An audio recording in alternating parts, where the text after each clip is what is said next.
Guys, I am Pooja Gantli, second year student at AIIMS New Delhi and welcome back to my channel. तो अभी AIIMS के regarding एक नया update आया है गाइस। आपका पेपर 2 शिफ्ट में होने वाला है, तो मैं आपको सारी चीज़ें बताऊंगी रिगार्डिंग न्यू अपडेट। और अब आप में से बहुत सारे स्टूडेंट अब पैनिक कर रहे हो कि दीदी पेपर हार्ड आएगा, नॉर्मलाइजेशन क्या होता है, अब हम कैसे पढ़े। तो मैं सब कुछ आपको बताऊंगी, वीडियो को एंड तक देखना। ज़्यादा बड़ा वीडियो नहीं होगा, लेकिन आपके सारे डाउट्स क्लियर हो जाएंगे और एक बहुत स्पेशल सरप्राइज भी आपको देने वाली हूँ इस वीडियो में। तो सब कुछ देखना एंड तक। चलो स्टार्ट करते हैं।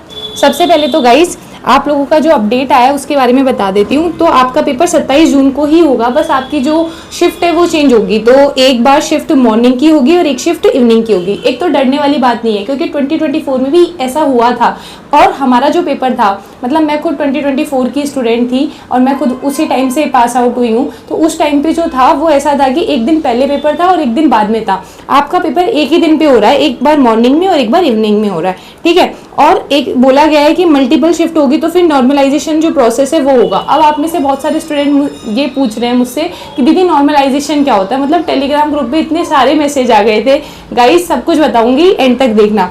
देखो अब आगे क्या करोगे आप, ठीक है। तो डरने वाली बात बिल्कुल नहीं है। 2024 में 1 से 1.5 लाख स्टूडेंट्स ने फॉर्म भरा था और 2025 में 1 लाख स्टूडेंट्स ने भरा था, 2026 में 2 लाख ने। मतलब देखो क्या है ना, ये जो नॉर्मलाइजेशन होता है या फिर जो पेपर 2 शिफ्ट में होता है वो क्यों होता है, क्योंकि उस टाइम पे जो नंबर ऑफ एप्लीकेंट्स होते हैं ना वो बढ़ जाते हैं। अब आपको पता होगा 2026 में कितना ज़्यादा ये हुआ है, नीट को लेके दिक्कत हुई है। और जो फॉर्म की डेट थी वो नीट के बाद तक थी। तो वो स्टूडेंट जिनका जो एग्जाम है वो खराब गया था, उन्होंने 2026 के पेपर देने के बाद में, नीट का पेपर देने के बाद में उन्होंने एम्स का भी पेपर भरा था। तो इसलिए एप्लीकेंट ज़्यादा हो गए। अब एम्स के पास में क्या होता है ना, क्योंकि आपका पेपर ऑनलाइन है तो हर एक बंदे के लिए आप को सेंटर अलॉट करना पड़ेगा। और आप नीट की तरह से कोई भी सेंटर अलॉट नहीं कर सकते हो, आपको एक प्रॉपर सेंटर चाहिए जहाँ पे कंप्यूटर अवेलेबल हो, इसलिए 2 शिफ्ट में करवा। अब नॉर्मलाइजेशन क्या होता है, देखो नॉर्मलाइजेशन ऐसा होता है कि जैसे मान के चलो कि आपका पेपर हार्ड आ गया एक शिफ्ट में और दूसरी वाली शिफ्ट में आपका पेपर इजी आ गया। तो हार्ड वाले में तो नेट स्कोर स्टूडेंट्स का कम हो जाएगा, मतलब टॉपर होगा उसके भी मार्क्स कम आएंगे। और जो पेपर जब इजी आएगा तो सबके ही मार्क्स अच्छे आ जाएंगे। तो फिर ऐसे तो कोई तो टॉपर हो जाएगा और किसी के सिलेक्शन ही नहीं होगा। तो इसलिए है ना, हमेशा नॉर्मलाइजेशन करा जाता है। मतलब एक बात ये मान लो कि नॉर्मलाइजेशन आपके फायदे के लिए ही होता है, क्योंकि नॉर्मलाइजेशन में ऐसे होता है कि आपका नेट स्कोर निकाला जाता है। जैसे जिनका हार्ड आएगा तो पहले फर्स्ट शिफ्ट वाले जो स्टूडेंट्स हैं उनका नेट स्कोर निकाला जाएगा, देन जो सेकंड शिफ्ट वाले स्टूडेंट है उनका नेट स्कोर निकाला जाएगा, और फिर बाद में दोनों के नेट स्कोर को देखा जाएगा कि किस में ज़्यादा स्कोर है, किस में कम स्कोर है, और फिर उसको नॉर्मलाइज किया जाता है। तो इसका मतलब ये है कि जब बोथ पेपर का लेवल चेक करा जाएगा, नेट स्कोर देखा जाएगा दोनों स्टूडेंट्स का कि किस शिफ्ट में ज़्यादा स्कोर आ रहा है स्टूडेंट्स का और किस शिफ्ट में कम स्कोर आ रहा है, और फिर बाद में इक्वल करे जाते हैं मार्क्स को। तो उसकी वजह से क्या होता है ना कि ऐसा नहीं होता कि आपके पेपर हार्ड आ रहा है तो आपकी कट ऑफ कम जाएगी या फिर आपका इजी आ रहा है तो ज़्यादा जाएगी, क्योंकि इक्वल होने के बाद में सबका लेवल सेम हो जाता है।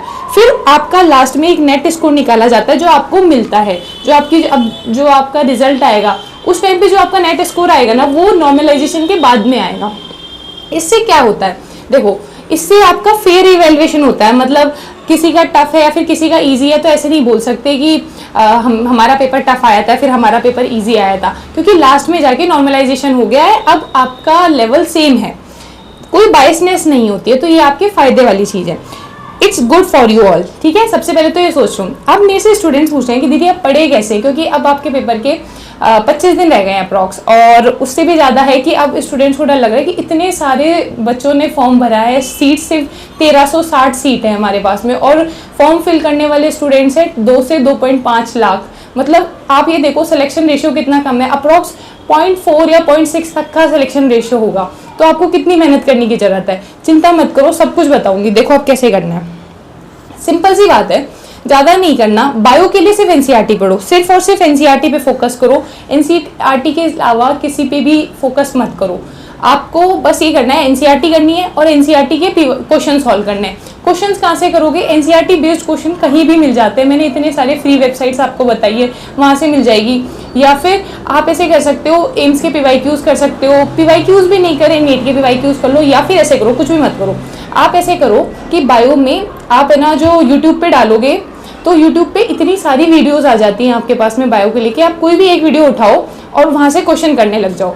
क्वेश्चन पढ़ो, उसके बाद में उसका सॉल्यूशन मत देखो, वीडियो को पॉज करो, खुद से सॉल्यूशन सोचो और फिर उसके बाद में दोबारा वीडियो देखो। तो ऐसे आपकी बायो हो जाएगी। और डेली का रूटीन बना लो कि सुबह 2 से 3 घंटे आपको बायो करनी ही है।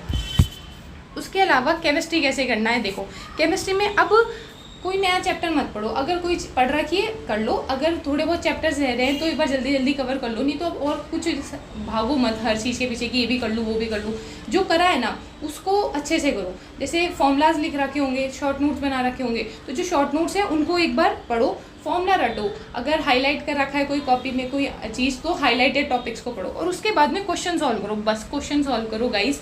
मैं इसलिए बोल रही हूँ क्योंकि क्वेश्चन ही एक ऐसी चीज़ है जो आपका सिलेक्शन कराएगी। मैं हमेशा ये चीज़ बोलती हूँ, फॉर्मूला पढ़ो, क्वेश्चन सॉल्व करो। और इनऑर्गेनिक में क्या करना है, जो अंडरलाइन पॉइंट्स हैं, जो एक्सेप्शन वाले क्वेश्चन है उन्हें देखो। जो मोस्ट इंपॉर्टेंट टॉपिक्स मैंने आपको बता रखे हैं ना उन पे फोकस करना, क्योंकि आप पेपर में देखोगे उन्हीं टॉपिक से क्वेश्चन आए। केमिकल बॉन्डिंग हो गया, कोऑर्डिनेशन कंपाउंड हो गया, ये सारी चैप्टर्स पे ज़्यादा ध्यान देना है। अगर आपको पता नहीं है केमिस्ट्री में क्या इंपॉर्टेंट है तो मैंने इसका वीडियो बना रखा है और मैं इसका लिंक डिस्क्रिप्शन में भी डाल दूंगी, तो वहाँ से देख लेना एक बार। तो ऑर्गेनिक में सबसे ज़्यादा दिक्कत आती है स्टूडेंट्स को। ऑर्गेनिक में आपको नेम्ड रिएक्शन को एकदम दिमाग में से छाप लेनी है, मतलब गलती से कोई नेम्ड रिएक्शन रह नहीं जाए। क्वेश्चंस आएंगे जो नेम्ड रिएक्शन के रिएजेंट से आएंगे, उनके नेम से आएंगे और उनके बेस्ड ही क्वेश्चंस आएंगे। तो नेम्ड रिएक्शन पूरा एक जगह लिख लो, उनको याद करो अच्छे से और उनके बेस्ड क्वेश्चंस करो। उसके अलावा बस पीवाईक्यू सॉल्व कर लो और सारी चीज़ों को पढ़ने की बजाय पीवाईक्यू सॉल्व करो। अगर पीवाईक्यू नहीं आ रहा है तो वो देखो कौन सा कॉन्सेप्ट आपका वीक है और फिर उस टॉपिक को पढ़ो। इतना ही कर सकते हो आप ये 25 दिनों में। अब इतना टाइम नहीं है कि सब कुछ सके कर लोगे, क्योंकि अब आपको जो इतना सारा वाइड सिलेबस है ना उसको सकेड़ना है, बहुत छोटा करना है, तो इस चीज़ पे फोकस करना है। अब जीके की बात करते हैं गाइस। आप लोगों के लिए एक सरप्राइज़ मैं ला रही हूँ। जीके में मैं आपकी पूरी जीके कराऊंगी, मतलब टेंशन मत लो, पूरी जीके मैं कराऊंगी, मेरे भरोसे छोड़ दो। पूरी जीके में 3 या 4 वीडियो मैं लेके आऊँगी, अभी मैं उस पर काम भी कर रही हूँ।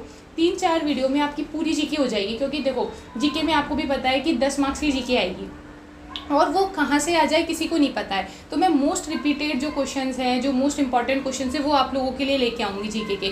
उससे ज़्यादा पढ़ना भी मत जीके को, क्योंकि 10 मार्क्स पे फोकस करने की बजाय आप अगर 90 मार्क्स पे ज़्यादा फोकस करोगे तो वो ज़्यादा अच्छा रहेगा। बस 10 मार्क्स पे इतना फोकस करो कि आपके 10 में से 5 आ जाए और 10 में से 5 आपके उन 3-4 वीडियो से आ जाएंगे। तो अगर आपने चैनल को सब्सक्राइब नहीं किया है तो कर लेना, वीडियो को लाइक कर देना।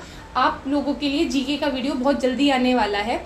मेरे अभी क्या है, कल से प्रैक्टिकल है, तो कल प्रैक्टिकल होगा, फिर उसके बाद में मेरा ऑस्की होगा 28 को। 29 से मैं आप लोगों का जीके स्टार्ट कर दूंगी और मैं एक पूरा शेड्यूल आपको टेलीग्राम ग्रुप पे भी शेयर कर दूंगी। तो अगर टेलीग्राम ग्रुप ज्वाइन नहीं किया है तो मैं उसका लिंक डिस्क्रिप्शन में डाल दूंगी, वहाँ से ज्वाइन कर लेना और पूरा जीके उन वीडियोज़ से कम्प्लीट कर लेना। अभी मैंने आप लोगों के लिए एक और वीडियो बनाया है जो कि रूम टूर का वीडियो है, क्योंकि आप लोग मेरे से इतना बोल रहे थे दीदी रूम टूर का वीडियो बनाओ, और मेरे उस वक्त पेपर्स आ गए थे इसलिए मैं बना नहीं पाई थी। और आप लोगों का जो फ्यूचर रूम कैसा होने वाला है एम्स दिल्ली में, वो आपको कल उसका वीडियो मिल जाएगा। देखना कैसा रूम है, सारे हॉस्टल रूल्स क्या होते हैं, कैसे रूम्स मिलते हैं, क्या क्या चीज़ें फ्री होती हैं और क्या किसका आपको पे करना पड़ता है, सब कुछ मैं बताया है उस वीडियो में। और उसके बाद में एक हिंदी मीडियम स्टूडेंट का भी वीडियो आ रहा है जिसमें उसने नीट की तैयारी नहीं करी थी लेकिन उसका एम्स दिल्ली में सिलेक्शन हुआ है। क्योंकि आप में से बहुत सारे स्टूडेंट ये बोलते हो मुझसे कि दीदी सारे नीट वाले स्टूडेंट का ही सिलेक्शन हो जाता है क्या, जो एम्स की तैयारी करते हैं उनका सिलेक्शन ही नहीं होता है। तो इसलिए मैं वो वीडियो आप लोगों के लिए लेके आ रही हूँ, तो स्टे ट्यून्ड। और अगर वीडियो इन्फॉर्मेटिव लगा हो तो लाइक शेयर सब्सक्राइब कर दी चैनल, और बिल्कुल भी पैनिक मत करो। नॉर्मलाइजेशन वाली चीज़ें अच्छी बात है आप लोगों के लिए।